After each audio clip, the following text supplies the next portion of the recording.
Welcome to bat and chat दोस्तों। आज एक बार फिर आपके लिए हाजिर हुए हैं और हमारे साथ लकी भाई हैं। जी बिल्कुल, आपको लग नहीं रहा होगा लेकिन लकी भाई को हमने जो है ना कॉन्ट्रैक्ट जो है वो रिन्यू करके लेकर आए। लकी भाई अस्सलाम वालेकुम।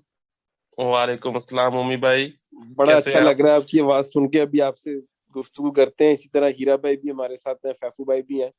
तो ये लकी भाई को चार आपने बंदों पीएसएल की के लिए टीम है। रखा हुआ है। लकी जब लकी जब भाई पीएसएल होता है या उसकी खबर देखे आती है ना, तो आप लकी लकी भाई भाई को तब बुलाते निकलते हैं जब जरा कंट्रोवर्शियल टॉपिक्स आते हैं, जरा बड़ी गेम्स होती हैं, तो तब लकी भाई आते हैं ना। अब हैं। अच्छा अच्छा। तो अब फाइंड आउट ये करना है हीरा भाई कि क्या बड़ी चीज होगी है वर्ल्ड क्रिकेट में कि हमने लकी भाई को फिर से शो में जो है ना कम बैक करवाया। आज कौन नहीं, सी ये चीज तो होगी? अब लकी भाई से ही पूछते हैं ना कि वो कितनी बड़ी चीज हुई है कि उन्होंने सर, शो पे आना आज मुनासिब क्या समझा है। लेकर आए डॉक्टर दरअसल नोमान दरअसल व्यास का? आज क्या हाल चाल है आज? दरअसल आज पीएसएल का जो ट्विटर अकाउंट है ना वो जरा एक्टिव हुआ है। वाह। तीन चार महीने के बाद, क्योंकि अगस्त में लास्ट में उन्होंने ट्वीट किया था कि एचबीएल पीएसएल जो है वो एचबीएल को स्पॉन्सर करता रहेगा, यानी कि एचबीएल जो है वो पीएसएल को स्पॉन्सर करता रहेगा। अच्छा। तो वाह, उसके ब्रेकिंग न्यूज। उसके बाद आज उन्होंने ट्वीट की है कि रिटेंशन ड्राफ्ट भी उन्होंने बता दिए हैं और कैटेगरीज चेंज हुई हैं कुछ खिलाड़ियों की, वो भी उन्होंने बता दिए हैं। शेड्यूल भी अनाउंस हो गया है पीएसएल का। तो मैंने कहा फिर तो आना बनता ही है। और बांग्लादेश सीरीज को आप लोग कवर कवर कर रहे हैं, माशाल्लाह बहुत अच्छा कर रहे हैं। मैं उसमें बीच में नहीं आना चाह रहा था, तो मैं कहा चल पीएसएल की खबर लेके अच्छा। आता हूँ। अच्छा लकी भाई, डबल ब्रेकिंग। आप क्या बात है, आप तो माशाल्लाह आते ही फायरिंग मूड में। ये हमें वेला फैफू समझ भाई, लिया। हम बांग्लादेश का करते हैं ना, मैं वेला समझ लिया ना। बस इस तरह ये लकी भाई के साथ यही वाली चीजें हैं। अच्छा लकी भाई ने एक बात की है पीएसएल से, मैं सिर्फ इससे जिम्नन सवाल उठाऊंगा, बाकी तो ओपन टॉक रहेगी। ये कह रहे थे कि कुछ जो है वो नए वो जो कैटेगरीज में चेंजिंग आई है, शायद उस बॉलर की भी आई है जिसके बारे में विराट कोहली कहते हैं कि मैंने अपने मतलब अपनी खेलते हुए उससे जो है ना डेंजरस बॉलर नहीं खेला, जिनका नाम मोहम्मद आमिर है। तो उनका भी शायद कोई चेंजिंग आई है। फैफू भाई हमें बता सकते हैं ऐसा हाँ जी हाँ जी। है कोई चेंजिंग ऐसा? आई है। बहुत बड़ी कराची किंग्स वालों के लिए थोड़ी सी रोने धोने का मुकाम है कि लाहौर कलंदर्स के हारिस रऊफ जो हैं, जो आज से 3 साल पहले टेबल क्रिकेट खेल रहे थे, वो प्लेटिनम कैटेगरी में चले गए हैं। और आज से 6 साल पहले वाले जो पैसे ले रहे थे वो प्लेटिनम से एक कैटेगरी नीचे आ गए हैं। तो मेरे ख्याल है गलत बात है। उनकी नहीं बॉलर तो तो पहले हमें कम थे हमें और अब कराची और वालों को वैल्यूएशन हारिस उनकी हो रऊफ रही से है। क्या लेना देना? बॉलर आप लोगों के पास वैसे भी सेकंड बेस्ट बॉलर वो थे अपना वकास मकसूद लेफ्ट हैंडेड, तो अब मोहम्मद आमिर भी नीचे आ गए। अच्छा। अल्लाह ही माला के अब। नहीं फैफू अच्छा। भाई, इसकी इसकी रीजन क्या है कि वो हाँ। नीचे आ गए? देखिए अभी मैं रीजन बताऊंगा तो काफी लोग ऑफेंड हो जाएंगे इस वक्त। हीरा भाई, अच्छा। सच्ची जो बात है, परफॉर्मेंस आपको दिखानी होती है, तभी फिर आप जो है ना अपना मेयार जो है कायम रख सकते हैं। यस अगर आप यस। परफॉर्मेंस नहीं दिखाएंगे तो खाली मतलब नाम पे नहीं आप खेल आपका सकते, ना कहना ही है कि किसी आप फैन फॉलोइंग विराट पे खेल कोहली की सकते हैं। 6 साल पुरानी तारीफ पे नहीं चल सकते सारी जिंदगी है?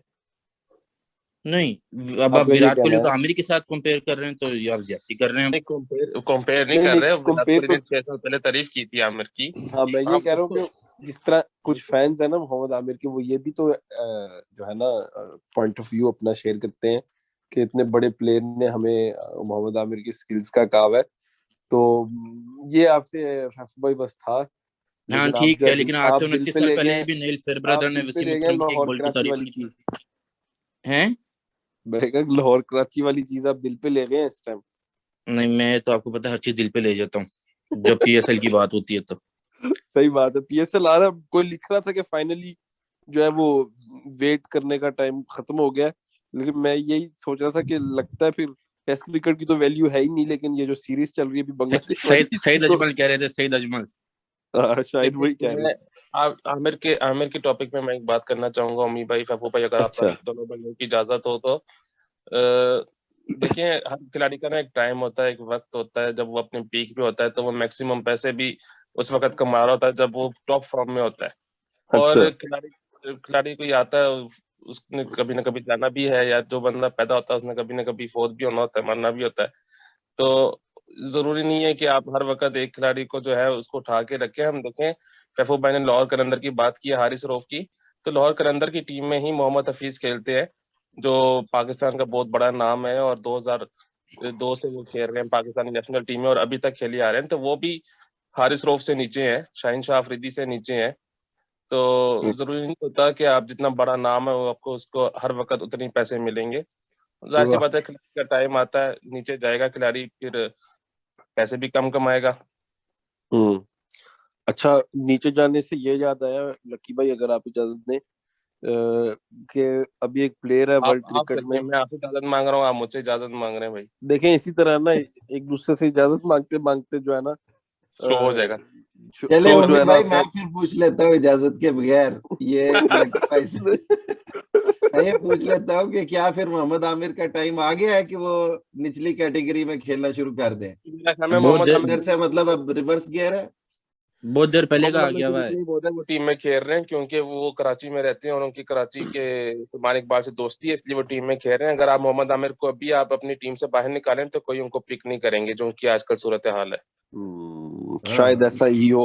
अच्छा, एक और सवाल मैं जो जिस तरफ जाना चाह रहा था थोड़ा सा, पीएसएल पे तो हम करेंगे ही बात। एक और बहुत बड़ा नाम है, आजकल आप समझ गए होंगे, जो अभी बहुत डाउन चल रहे हैं, और खासतौर पे पाकिस्तान में उनकी बहुत अच्छी फैन फॉलोइंग है। और हम भी, मेरा ख्याल है सब इस चीज में एग्री करेंगे मेरे साथ, आप भाई भी, कि उन्होंने इस मॉडर्न क्रिकेट को पूरी एरा जो है चलाई है। विराट कोहली की बात हो रही है, बड़े मुश्किल हालात हैं इस टाइम उनके, और आज जिस तरह उनको आउट भी दे दिया गया, वो आउट हुए या नहीं हुए वो एक डिफरेंट बहस है, लेकिन एक वो है डक एक बार फिर नजर आ रही स्टैट्स में। तो प्रेशर बिल्ड हो रहा है, और पहले से भी बहुत ज्यादा था। आप लोग कहाँ देखते हैं इस चीज को, इस सारे मामले को जाते हुए? मैं बड़ा इंटरेस्ट होगा आप तीनों से, मैंने इस चीज का जवाब लेना है कि आप अगर सोचें, आज से कह लें 1 साल बाद हम विराट कोहली को क्या कह रहे होंगे, या क्या हमारे ख्यालात होंगे, और वो कहाँ पे होंगे। आज मैं पढ़ा था हमारे बैट एंड चैट चैनल पे, एक भाई ने, जो हमने एक पोल किया था, उसमें ये भी कमेंट किया था, इंडियन भाई थे, उन्होंने ये कहा था कि विराट कोहली को अब पूरी क्रिकेट से जो है ना रिटायरमेंट ले लेनी चाहिए। तो एक बार फिर यही सवाल है आप लोगों से कि आप लोग कहाँ देखते हुए देख रहे हैं उनको जाते हुए? जी उम्मी भाई, चले मैं इसका पहले जवाब दे लेता हूँ। असल बात तो ये है कि आप अगर विराट कोहली की सर्विसेज देखें ना, सिर्फ इंडिया के लिए ही नहीं लेकिन क्रिकेट वर्ल्ड के लिए, तो बहुत बेशबहा है। अभी भी आप उनकी एवरेज उठा के देख लें तो वो दुनिया में सबसे अच्छी एवरेज है, वन ऑफ द बेस्ट, अगर सबसे अच्छी नहीं है। पिछले पिछले 2-3 सालों में अगर आप उनकी परफॉर्मेंस देखें तो यकीनन एक पैच आता है एक बैट्समैन के ऊपर या एक बॉलर के ऊपर, क्रिकेटर के ऊपर। अभी जिस तरह लकी भाई कह रहे थे कि जाहिर है कि एक प्लेयर के ऊपर एक टाइम आता है जिसमें वो डाउन जाता है, लेकिन बैट्समैन के लिए जितना वो खेलता जाता है, एक्सपीरियंस हासिल करता जाता है, वो बेहतर से बेहतर होता जाता है। तो जैसे विराट को कहा जाता है किंग विराट, तो मेरे ख्याल में तो ये एक बैड पैच ही है, और मीडिया इससे या सोशल मीडिया बहुत ज्यादा इसका नाजायज फायदा उठा रहा है। He will come back as a champion, और वाह, इस बैड पैच से निकलेंगे वो, वाह, लाजमी हीरा भाई, निकलेंगे। हीरा अगर भाई मैं जैसे आपने बात की है, सॉरी फैफू भाई से भी मैं जवाब तो लूंगा।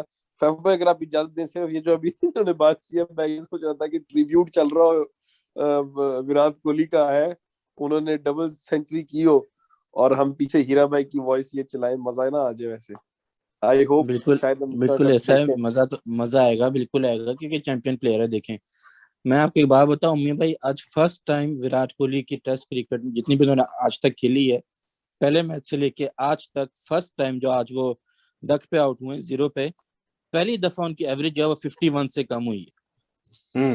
और हम बात कर रहे हैं क्या अगर पिछले बात है, 2 साल की, तो पिछले 2 साल में उनकी टेस्ट एवरेज जो है वो 25 की थी। अगर कोई सही आपका हो गया। बैट्समैन पिछले 2 साल में 25 की एवरेज से खेल रहा है, और 2 साल के बाद जो है उसकी एवरेज जो 51 से कम हुई है, तो आपको खुद ही पता है कि कितना बड़ा खिलाड़ी है। ठीक है, उसके क्या ऊपर बात है। बैट पैच आ रहा है, समझ लगती है, हर एक के ऊपर आता है। लेकिन इसके इसके इसको ठीक करने के लिए उनको दूसरी चीजों पे ज्यादा ध्यान नहीं देना चाहिए। जैसे फॉर एग्जांपल हम्म, उन्होंने पहले टेस्ट से कहा था कि मैं नहीं खेलूंगा, बहुत थक गया हूँ, या फैमिली टाइम गुजारना है, जो भी उनका मसला था। मेरे ख्याल है बजाय इसके कि आप अपने इंटरनेशनल क्रिकेट को या टेस्ट क्रिकेट को आप साइडलाइन करें, आपको चाहिए कि आप अपनी जो T20 क्रिकेट खेलते हैं, बेशक नेशनल सतह पे हो या आप डोमेस्टिकली खेलते हैं आईपीएल में, उसको आप तरजीह कम दें, क्योंकि वो ज्यादा हेक्टिक वाला है। उधर आपने अच्छा 2 महीने फैफू में भाई, 16 मैचेस खेलने हैं, और हम्म, बैक टू बैक मैचेस खेलने हैं, फिर आपको मेंटली फटीग होती है, आजकल बायो बबल का भी बहुत मसला है, ये भी बहुत ज्यादा चीजें हैं। अगर हम बाबर आजम को देखें और विराट कोहली को देखें, दोनों को इस वक्त ये मसला है कि टेस्ट क्रिकेट में वो इस तरह की परफॉर्मेंस नहीं आ रही जिस तरह की हम उनसे मांगते हैं। क्यों? क्योंकि उनको T20 और वनडे खेल के, छोटे फॉर्मेट खेल के, जो मेंटली जो हालात इतने खराब हैं दोनों के, कि वो लॉन्गर फॉर्मेट में वो अपने वो नहीं दिखा सक रहे जिस तरह वो हमसे तवक्को करते हैं, जिस तरह वो पहले खेलते थे। तो मेरा ख्याल है कि उनके लिए बेहतर यही है कि T20 क्रिकेट को वो पूरा ही जो है ना खैराबाद कह दें, ताकि वो टेस्ट क्रिकेट में, जो कि रियल क्रिकेट भी है, नाम भी आपको पता है टेस्ट क्रिकेट से ही बनता है अम्मी भाई, T20 वनडे खेल के नाम नहीं बनता, टू बी वेरी ऑनेस्ट। तो अगर आप टेस्ट क्रिकेट पर ज्यादा ध्यान देंगे विराट कोहली, तो वो जाहिर सी बात है एज अ चैंपियन ही बन के वापस आएंगे। अगर वो इस तरह ही करेंगे कि टेस्ट मैचेस एक खेल लिया, दो नहीं खेले, या इस तरह कर लिया और लीगें पूरी पूरी खेलते रहे, फिर ही उनका बैट पच खत्म नहीं होगा, क्योंकि अब उनकी वाह। उम्र भी उस तरफ जा रही है। उम्र भी उस तरफ जा रही है जहाँ पे वो 30 से काफी ऊपर गुजर चुके हैं। तो फिर उनका कमबैक करना बहुत मुश्किल हो जाएगा। जी, लकी भाई अगर पसंद करेंगे। मैं यही बात करूंगा कि अगर आप किसी वक्त में स्टार थे तो फिर आपका स्टार किसी वक्त टूट भी जाता है। जरूरी नहीं है कि आप ऑल द वे हमेशा स्टार बन के आप पैदा हो और स्टार बन के ही आप फिनिश करें। आपका जो है वो टाइम, जिस तरह फैफू भाई ने बोला है कि एज उनकी जो है वो गलत साइड पे जा रही है। अब यंग तो वो हो नहीं रहे हैं, तो जाहिर सी बात है उसको परफॉर्मेंस पे भी तो असर कभी ना कभी पड़ेगा ना यार। पिछले 2 साल से अगर वो टेस्ट मैच में 25 की एवरेज है, तो कब तक आप इस तरह उनको सहते रहेंगे? टीम पे बोझ बनेगा ना फिर वो। अब कब तक उनको ये समझ के उनको खिलाते रहेंगे यार कि इसके 2 साल पहले तो उसकी 70 की एवरेज थी, चलो अब 25 की एवरेज है तो क्या हुआ? लेकिन अब तो अच्छा, 0 पे आउट हो रहे हैं ना वो। उनको 2 साल पहली वाली तो नहीं उनको बैटिंग करवा सकते उनसे अब, या बोले ठीक उनको है। यार। तो ये तो इसलिए लकी भाई खुद थोड़ा खुद सा मैं मानना आपसे चाहिए, जरा, खिलाड़ी को खुद मानना चाहिए। फैफू भाई ने बात बिल्कुल ठीक की है कि उनको क्रिकेट वो बहुत ज्यादा खेलते हैं, खास तौर पे जो उनकी डोमेस्टिक क्रिकेट है। आईपीएल उनका बहुत बहुत गलत शेड्यूल है आईपीएल का। अब तो और 2 टीमें बढ़ा दी हैं और 4 मैच बढ़ गए हैं, तो अब तो और लंबा वो टूर्नामेंट हो गया है। तो इसलिए जरूरी है कि विराट कोहली जैसे बैट्समैन के लिए कि वो एक फॉर्मेट को तो जरूर खैराबाद कर दें। मुझे तो लगता है उनको टेस्ट मैच से भी रिटायरमेंट ले लेनी चाहिए। और वनडे के वो हमेशा से बेस्ट बैट्समैन है, बेस्ट प्लेयर हैं। और वनडे की उनकी गेम जो है वो वनडे को सूट भी करती है, ज्यादा तेज खेल सकते हैं। और हम देख रहे हैं टेस्ट मैच में वो पिछले 2 साल से स्ट्रगल कर रहे हैं और टेस्ट मैच को भी नहीं वो सही समझ सक रहे। तो वनडे वो जारी रखें, बाकी चीजों से वो फारग हो जाए बेशक। वाह, जबरदस्त, बड़ी मुख्तलिफ राय मिली है हमें इस डिस्कशन में। व्यूअर्स से भी दरखास्त है आप लोग इस डिस्कशन में जरूर हमारे साथ शामिल हों और कमेंट्स में हमें अपने पूरा जो है ओपिनियन इस टॉपिक पे आप दे सकते हैं। अच्छा, टेस्ट मैच जब ऑनगोइंग है, मैंने ऑनेस्टली जो समझा है इस डिसमिसल को, वो ऐसा ही लग रहा है फैफू भाई के आउट जो है वो जस्टिफाइड नहीं था, वहाँ इनसाइड एज था शायद, और कोहली को आउट नहीं होना चाहिए था। तो आप सबसे अब मिलकर जो है ना, जो सवाल है इस टेस्ट मैच को लेते हुए भी, कि टीम इंडिया आपको क्या करते हुए नजर आ रही है अब, और ये इस मैच का क्या नतीजा पड़ सकता है। अब मैं व्यूअर्स के लिए बता देता हूँ, 70 ओवर जो पहले दिन खेले गए उनमें 221 बनाए टीम इंडिया ने। 4 आउट्स जो है वो हो गए हैं मुंबई के मैच में, और ये सूरत हाल है इस टाइम। तो आप मेरा सबसे ख्याल है क्वेश्चन है। मेरा ख्याल है इनफ स्कोर कर लिया उन्होंने पहले दिन के हिसाब से। इंडिया अपने मुल्क में जो है वो इतनी आसानी से हार नहीं मानती। और स्कोर भी अब ठीक हो गया, 300 से ऊपर करेंगे तो मेरा नहीं ख्याल कि इंडिया ये मैच हारेगा, अगर 300 प्लस हो जाता स्कोर। वाह। और हो भी सकता है, इंडिया के बैट्समैन हैं जो केपेबल हैं, अश्विन है, साहा है, अक्षर पटेल भी बैटिंग कर लेते हैं। जिस तरह तो अग्रवाल 120 पे खेल रहे हैं। बिल्कुल मयंक अग्रवाल हैं, वो अभी तक फिट हैं। लेकिन चलें, शायद अमूमन ऐसा होता है कि जो ओवरनाइट बैट्समैन होते हैं ना, खास तौर पे जो जिनका ज्यादा स्कोर होता है, वो अगले दिन सुबह आके जल्दी आउट हो जाते हैं। तो अग्रवाल भी अगर जल्दी आउट हो जाते हैं तो फिर भी हमें कुछ 70-80 रन तो वो बनाए जाएंगे, 300 प्लस हो जाएगा और वो फिर इंडिया की फर्स्ट इनिंग्स के लिए इनफ होएगा। जहां तक बात की आपने विराट कोहली की आउट की, देखें वो बहुत डाउटफुल था। जो भी हमने कैमरा एंगल्स देखे हैं, वो हो सकता है कि बैट पहले लगा हो, इनसाइड एज हो गया हो, लेकिन बैट से बहुत करीब था, इसलिए अंपायर का नॉट आउट देना बहुत मुश्किल था। जो ऑन फील्ड डिसीजन थी उस पर ही रहना पड़ना था।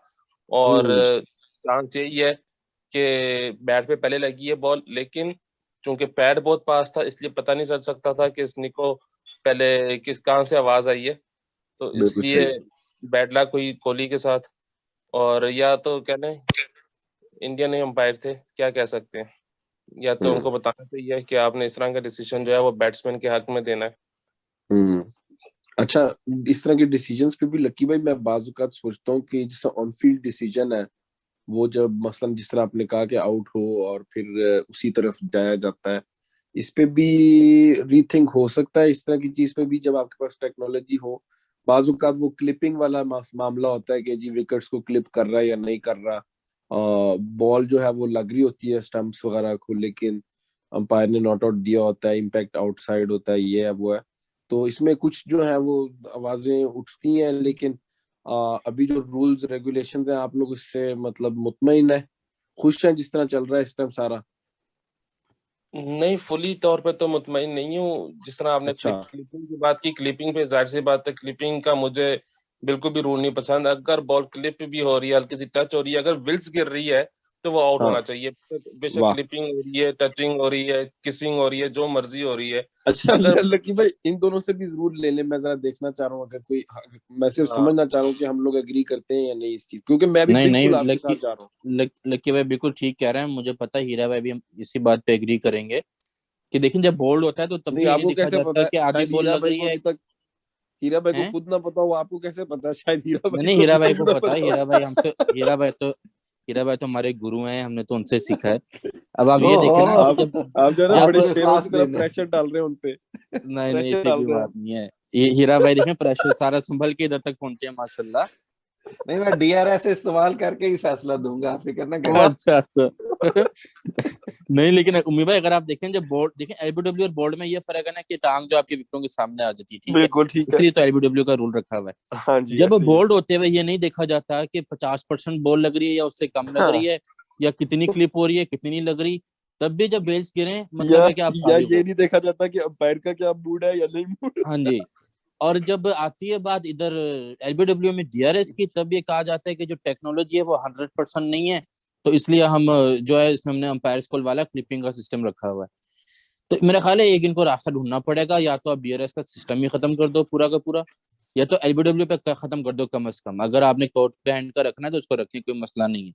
लेकिन फिर आप एलबीडब्ल्यू में डीआरएस का या तो सिस्टम खत्म कर दो जब तक आपका 100% नहीं होता।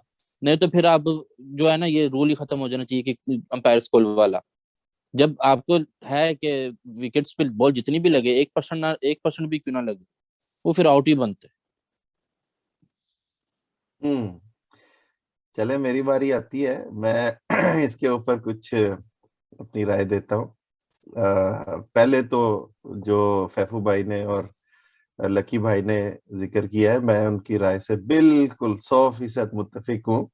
मतलब तीनों रेड आ रही हैं मेरे डीआरएस में ना, मैं इतना मुत्तफिक हूँ, क्लीन बोल्ड। अच्छा, दूसरी चीज ये है कि ये बड़ा कॉम्प्लिकेटेड सा सवाल है। इसके अंदर पूरा का पूरा अभी तक आईसीसी ने टेक्नोलॉजी बेस्ड डिसीजन नहीं किया अभी तक, ठीक है ना। उन्होंने कुछ ना कुछ ह्यूमन फैक्टर रखने की कोशिश की है कि बहरहाल क्रिकेट का वो एक जिस तरह कन्वेंशन है वो भी कायम रहे। लेकिन होता क्या है, होता ये है कि वो कन्वेंशन कायम रखते रखते एक अंपायर का मजाक बन रहा है। अब अंपायर को देख लें कि उसका काम क्या है उधर, ना उसने रन आउट देना है, ना उसने एलबीडब्ल्यू देना है, स्निकों से उसने फैसले करने। तो बेसिकली थोड़ा सा आईसीसी को ना, वो कहते हैं लुक इनटू द मिरर कि ये क्या काम कर रहे हैं। मेरा जाती ख्याल ये है, अब शायद लकी भाई और फैफू भाई मेरे से इस पे एग्री ना करें, मेरा तो ख्याल है कि अंपायर को कंप्लीटली निकाल देना चाहिए पिच से, और बाहर से सब कुछ कंट्रोल किया जा सकता है। बाकी रह गई वाह। बात के गेम कैसे होनी है, तो जिस तरह अब आप देखें कि जिंगर्स आ गए हैं, तो टेक्नोलॉजी को बढ़ा के कुछ ना कुछ अंपायर का काम लिया जा सकता है कि कब बॉलर ने बॉल करानी है, ये वो सारी बातें ना बाहर बैठ के भी अंपायर कर सकता है। हम्म। वाह, जबरदस्त। बड़ी जो है डिफरेंट थॉट है और मजेदार आइडिया है। फिर से व्यूअर्स की तरफ आऊंगा कि अपने आइडियाज और अपने ओपिनियंस को यहाँ पे शेयर करें। अच्छा, कोई और टॉपिक अगर आप लोगों के पास है तो डिस्कस कर लेते हैं आज के शो में, क्योंकि काफी दिन हो गए हम नहीं आए थे और व्यूअर्स जो है वो आपको मिस कर रहे थे, खासतौर पे हमारे लकी भाई को। इसी टॉपिक पे अगर मैं थोड़ी सी बात और कर लूं, जो चीज मुझे बहुत ज्यादा डिस्टर्ब करती है भाइयों, वो ये है कि इतने सालों से ये डीआरएस सिस्टम चल रहा है और आईसीसी को भी इस चीज का इल्म है कि एक ही डिसीजन जो है वो बैट्समैन को एबीडब्ल्यू आउट दे सकता है, और वही चीज सेम बॉल बैट्समैन को एबीडब्ल्यू नॉट आउट दे सकता है। अगर अगर बॉल क्लिप हो रही है, एक टीम को उसको आउट मिल रहा है, एक बैट्समैन को, दूसरी टीम बैटिंग करने आई है, उसको अंपायर चाहे तो नॉट आउट दे सकता है और वो डिसीजन अपहेल्ड रहेगा, ठीक है, वो उसको चेंज नहीं होगा। तो ये बहुत डिस्टर्ब करती है कि सेम बॉल सेम चीज सेम तरह टच हो रही है, और आप ह्यूमन फैक्टर रखने के लिए, यानी कि अंपायर को थोड़ा सा इख्तियार देने के लिए, अंपायर किसी टीम के बैट्समैन को आउट दे रहा है और किसी टीम के बैट्समैन को नॉट आउट दे रहा है। तो यानी कि ये मुझे बहुत डिस्टर्ब करती है। इस वजह से मैं चाहता हूँ कि या तो डीआरएस बिल्कुल ही ना हो, अंपायर का फुली फैसला अंपायर का हो कि जो जिस तरह वो अंपायरिंग करता है उसके मेयार पे फिर वो डिसीजन दे, या तो फिर अगर डीआरएस रखना है तो फिर पूरा अख्तियार डीआरएस को देना चाहिए। जिस तरह हीरा भाई ने बात की है कि अंपायर को बाहर ही बिठा दो बेशक, लेकिन बाहर तो चले नहीं बिठा सकते, वाइड बॉल के लिए भी बार बार थर्ड अंपायर डिसीजन देगा, वाइड बॉल है या वो भी बहुत ज्यादा हो जाएगा। तो लेकिन ये है कि पूरा डीआरएस पे पूरा इख्तियार फिर अंपायर्स कॉल नहीं होना चाहिए। सॉफ्ट सिग्नल हाँ, सॉफ्ट सिग्नल जरूरी है, क्योंकि कभी जो है कैमरा के एंगल सही तरह दिखा नहीं सकते कि बॉल जो है वो किसी के हाथ में सही तरह लैंड हुई है कि नहीं हुई कैच करने की सूरत में, तो वहां पे सॉफ्ट सिग्नल मायने रखता है कि अंपायर चूंकि सामने खड़ा होता है वो लकी देख भाई, सकता है। हाँ लेकिन मेरा एक आपसे इसी से साथ ही सवाल है, अगर आप इजाजत दें, कि जी ये सॉफ्ट सिग्नल भी मुझे मतलब बिल्कुल ऐसी एक चीज लगती है इसमें भी ना। अब जिसे आप बात कर रहे हैं अंपायर की एक व्यू होती है, एक ह्यूमन, वो उसका जो है ना एक सेंस है, या कह लें कि उसका उस वक्त जो उसने एट द स्पॉट फैसला दिया उसकी तरफ पे दे दिया जाता है। जब नहीं नजर आ, अक्सर ऐसे लग रहा होता है कि बॉल जो है वो बम्प हुई है जमीन पे लग के, लेकिन वो फिंगर्स अंडरनीथ होते हैं नहीं होते हैं, पता नहीं चल रहा होता। इन दी एंड डिसाइड क्या करती है वो अंपायर की वो जो एक फीलिंग है। हाँ जी बिल्कुल आप वाली बात ही करूंगा कि इसमें तो वो चीज मतलब बंदा समझ सकता है ना कि जी अब यहाँ पे 50-50 है, कोई तो डिसीजन लेना है।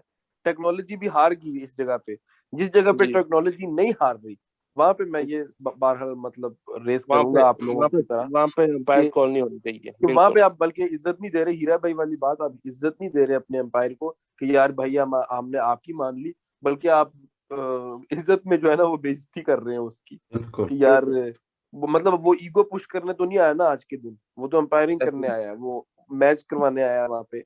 और अगर आपने इज्जत देनी है तो आप उसके साथ फोटो शूट कर लिया करें मैच से पहले या बाद। उसके हाथ में बॉल होती है, उसकी अपनी एक होती है। और एक और बात भी है कि अंपायर की जितनी रिस्पेक्ट है ना क्रिकेट में, ये मैं आप लोगों के सामने रखना चाहता हूँ कि जितनी अंपायर की रिस्पेक्ट क्रिकेट में होती है, या इन जनरल रिस्पेक्ट जो है वो प्लेयर्स एक दूसरे को देते हैं, ये हर स्पोर्ट्स में ऐसा नहीं है।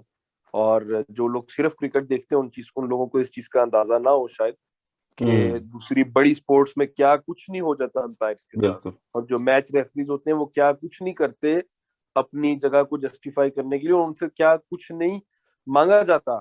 उनसे ये नहीं कहा जाता आप फैसले सही करें, सिर्फ उनसे कहा जाता है कि आपका जो एटीट्यूड है, आपकी बॉडी लैंग्वेज, आपका यहाँ तक कि आपका हेयर स्टाइल ऐसा होना चाहिए कि ये हो या वो हो ना, मतलब हर तरह की उसमें वो चाहिए होती है कि आप जो है ना आपका फिटनेस लेवल ऐसा होना चाहिए। कई ऐसी गेम्स हैं जिनमें आपको बहुत ज्यादा फिट होना पड़ता है अंपायरिंग करने के लिए। तो आई थिंक कि अंपायर्स को यहाँ पे जिस तरह हीरा भाई ने कहा है कि रिस्पेक्ट नहीं दी जा रही, बल्कि बल्कि ज्यादा ही उनका वो जो है। और बड़ा इंटरेस्टिंग लगा जिस तरह आपने कहा कि शायद उनको बाहर ही बिठा दिया जाए तो तब भी चल जाएगा हमारा काम। अच्छा, फैफू भाई की आवाज नहीं आई, काफी देर होगी। फैफू भाई कुछ कहना चाहेंगे आप? डीआरएस के हवाले से तो मेरा ख्याल है काफी बात हो गई है।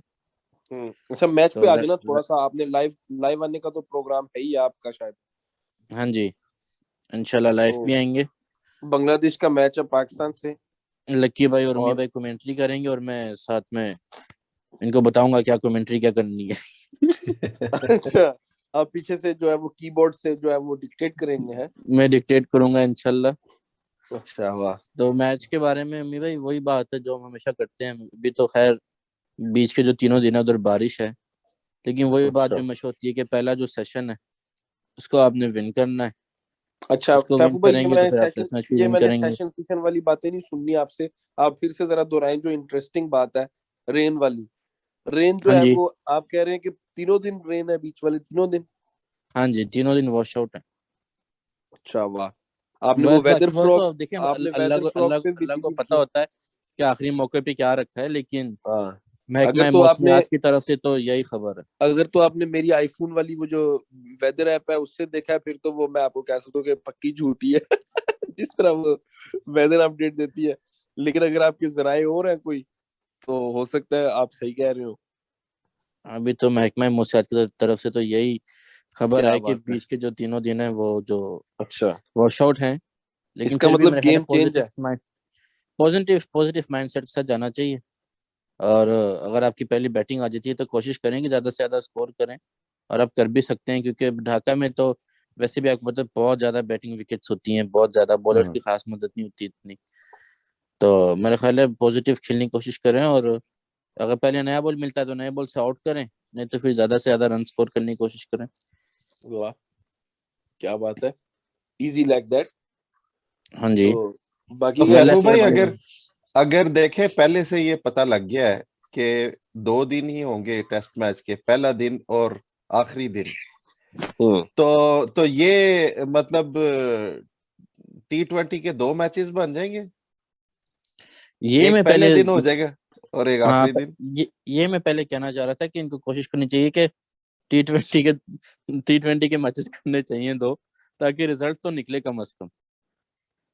शायद बांग्लादेश साथ ना इसमें इतना साथ दे कि वो भी इस तरह क्रिकेट खेलें, लेकिन कम से कम आपको तो कोशिश करनी पड़ेगी कि आप अपनी क्रिकेट इस तरह खेलें कि आपको जो 2 दिन है ये भी काफी लगे। तो जाहिर सी बात है कि 2 दिन तो कुछ भी नहीं होते टेस्ट क्रिकेट में, अगर सामने वाली टीम ही एक इनिंग्स में 70-80 ओवर खेल जाए तो। लेकिन फिर भी हम्म कोशिश तो फिर भी करनी पड़ती है, क्योंकि ड्रॉ जो है, क्योंकि हम वेस्ट इंडीज से एक मैच हारे भी थे, तो ड्रॉ जो है हम्म आप यहाँ पे भी अफोर्ड नहीं कर सकते अगर आपने और फाइनल खेलना है तो। फैफू भाई, ये आप लोग जो बातें कर रहे हैं ना, इनसे मुझे एक चीज फील हो रही है कि मसलन अब फुटबॉल की गेम है ना, उसमें जैसे आपने कहा ना, आई डोंट नो कि बांग्लादेश इसमें साथ देगा तेज खेलने वाली गेम में, वो भी जीत पे जाएंगे या नहीं जाएंगे। बेशक वो ना जाए। अब फुटबॉल मसलन ऐसी गेम है, और टेस्ट क्रिकेट में तो ये बिल्कुल एक आम सी चीज है कि किसी जगह पे आपको डिसाइड करना पड़ जाता है कि अच्छा हम मैच जीत नहीं सकते, हम ड्रॉ की तरफ जाएंगे, ठीक है। अब फुटबॉल में आप देखते होंगे कि मसलन जो लीग गेम्स है, अगर आप बड़ी लीग्स देख लेंगे, और लीग जो है वहां पे 18 से 20 टीम्स खेलती हैं। उनमें से कह लें जो निचली 10 हैं, वो पहली टॉप 3 से खेलने ही इस नियत से आते हैं कि हमने नील नील रखना है इस गेम को, और वो पीछे अपना बिल्कुल। जो है ना पार्क दी बस कर लेते हैं। तो वही उसी तरह की मुझे यहाँ पे एक स्ट्रक्चर नजर आ रहा है कि अगर बांग्लादेश ये चीज करता है और कोशिश करता है, तो यहाँ पे ब्लेम नहीं जाएगा, बल्कि उनकी एक टेक्निकल चीज होगी। और उसको मैं इतना ज्यादा वो क्रिटिसाइज तो नहीं करूंगा अगर वो इस चीज में कामयाब हो जाते हैं। क्योंकि इस चीज में कामयाब होने के लिए भी, जिस तरह हम सबको पता है, हमने न्यूजीलैंड से भी देखा रिसेंटली, एक बहुत अच्छे दिन की जरूरत होती है जिसमें आप बहुत अच्छी क्रिकेट खेलें। क्या ख्याल है आप लोगों का इसमें? नहीं नहीं, ऐसे ही है, क्योंकि देखिए बांग्लादेश के पास ना हारने को कुछ है ना पाने को कुछ है, तो वो तो जाहिर सी बात है ड्रॉ के साथ भी खुशी होंगे। उनको पॉइंट्स ही मिलेंगे मतलब उनको पॉइंट्स टेबल ड्रॉ पे। एक विन की तरह फील होगी ना, इस उनके तरह लिए की। तो विन ही होगी, जाहिर सी बात है, हाँ, लेकिन हम तो नहीं ना अफोर्ड कर सकते, तो हमें तो अपनी बेस्ट देनी बिल्कुल। पड़ेगी इसी तरह। क्योंकि अगर आप भी ये इसी माइंडसेट से जाएंगे कि 2 ही दिन के मैच 2 ही दिन का मैच होगा और खैर है हमने जो क्या भी होता खेलना है, है। हाँ। हम भी हम भी स्टैट स्प्रेडिंग कर लें जरा, अपने हम्म माइलस्टोन्स देख लें, 200 बॉलों में 100 कर लें, इस तरह करके फिर नहीं बात बननी। क्योंकि क्या पता होता है कि इस बीच के 3 दिनों में अगर आपको पर डे एक एक सेशन भी मिल जाए, तो फिर वही जो 2 दिन है वो 3 दिन बन जाते हैं। तो जाहिर सी बिल्कुल। बात है आपको पॉजिटिव माइंडसेट के साथ जाना चाहिए, जो भी सूरत हाल हो। आप बेशक इस तरह करो, कल का पूरा दिन खेल लो, कल का पूरा दिन खेल लो, आप 80 ओवर खेल लो, आखिरी 10 ओवर उनके बैटिंग की दो, लेकिन पहले 80 ओवर में आपने कम से कम 300-350 रन किए हो फिर। हम्म हम्म यही है, सवाल यही है। और बहुत जरा जरा ना पोकर गेम होगी इसमें, कि वेदर को देखते हुए भी कि क्या टैक्टिकल डिसीजंस लेते हैं ये लोग। तो मैं तो बड़ा एक्साइटेड हूँ यहाँ पे कप्तानी को देख के भी, और मैनेजमेंट जो जो स्टाइल देता है प्लेयर्स को। उम्मी भाई, मुझे पता है आपको मेरी बात अभी पसंद नहीं आएगी, लेकिन मुझे फीलिंग ऐसे आती है कि हीरा भाई को जरूर मेरी बात पसंद आएगी। लेग भाई का थोड़ा मिक्स मिक्स है। अच्छा। कप्तानी की भी आपने बात की है, शो भी बहुत लंबा हो गया है, बहुत ही लंबा हो गया ये तो शो। नहीं लेकिन तो जल्दी आप से 1 मिनट में मैं ये बात कर लूं कि बाबर आजम से कप्तानी ले लेनी चाहिए टेस्ट क्रिकेट की। उन वाह पे एक्स्ट्रा प्रेशर है, आप मोहम्मद रिजवान अच्छा, को कप्तान बनाए, मोहम्मद आपका रिजवान को मतलब कप्तान विराट बनाए। कोहली को क्रिकेट खेलना रोक दो, बाबर आजम से कप्तानी ले लो, डॉक्टर नोमान ने उसको उधर से निकाल दो, हर बंदे को अपनी छुट्टी करवा दो, है उम्मी भाई को कल आप यहाँ से निकाल देंगे है। देखें, अगर अगर तो नुकसान हो रहेगा बैटन चैट को, फिर तो हम ये सोच भी सकते हैं वाह कि उम्मीद भाई की वजह से अगर नुकसान हो रहा है, क्योंकि हाय बाबर आजम की कप्तानी की वजह से। नहीं नहीं, अच्छा, ये तो मजाक था, ये तो मजाक था। आप तो हमारी शो की जो है धड़कने हैं। चलिए आपसे लेकिन थोड़ी सी तारीफें ऑफ द रिकॉर्ड भी सुनता हूँ, अभी आप अपनी बात कर लें मुकम्मल। हाँ, मैं जल्दी से बात कर लूं कि अगर, क्योंकि उसकी कप्तानी की वजह से उनकी तरफ से परफॉर्मेंस नहीं आ रही उम्मीद भाई, इसलिए उनका प्रेशर हम्म, रिलीज करने के लिए ना थोड़ा सा उनको वाह टेस्ट क्रिकेट के से वो वापस ले लेनी चाहिए, कह देना चाहिए आप बहुत अच्छे प्लेयर हैं, इसमें कोई दो राय नहीं है। हम्म, लेकिन क्योंकि देखिए कप्तानी हर एक के बस की बात नहीं होती, जावेद मियां नहीं कर सके थे, हम्म तो बाबर आजम तो फिर खैर अभी उस लेवल पे नहीं है। तो मेरे ख्याल है माफी तलाफी हो जानी चाहिए इधर ही। ठीक है जी, तो इमाम को बनाएंगे आप कप्तान, किसको बनाएंगे फिर, रिजवान को बनाएंगे? आपके पास रिजवान है तो आपने इमाम को क्यों बनाना है? देखिए ना, इमाम में है ना पोटेंशियल है ना। तो आप मेरे ख्याल है इजाजत इजाजत मांग लें। इजाजत मांग लेते हैं। थैंक यू वेरी मच सुनने वालों का कि आपने बर्दाश्त किया इतना लंबा शो। और आपसे दरखास्त है कि हमारे वीडियोस दूसरी भी चेक करें, लाइक करें, सब्सक्राइब करें, शेयर करें। और अगर आप लक्की भाई को एक बार फिर सुनना चाहते हैं तो लक्की भाई के लिए नीचे जो है वो थम्स अप वाले कमेंट्स करें बहुत सारे, साथ हीरा भाई के लिए भी करें और फैफू भाई के लिए भी करते हैं, खाकसार के लिए भी एक आधा कर देना कमेंट्स में, ताकि हम जो है ना आपके लिए हाजिर होते रहें। Love you all, take care, nothing to add, bat in chat. Bat and chat.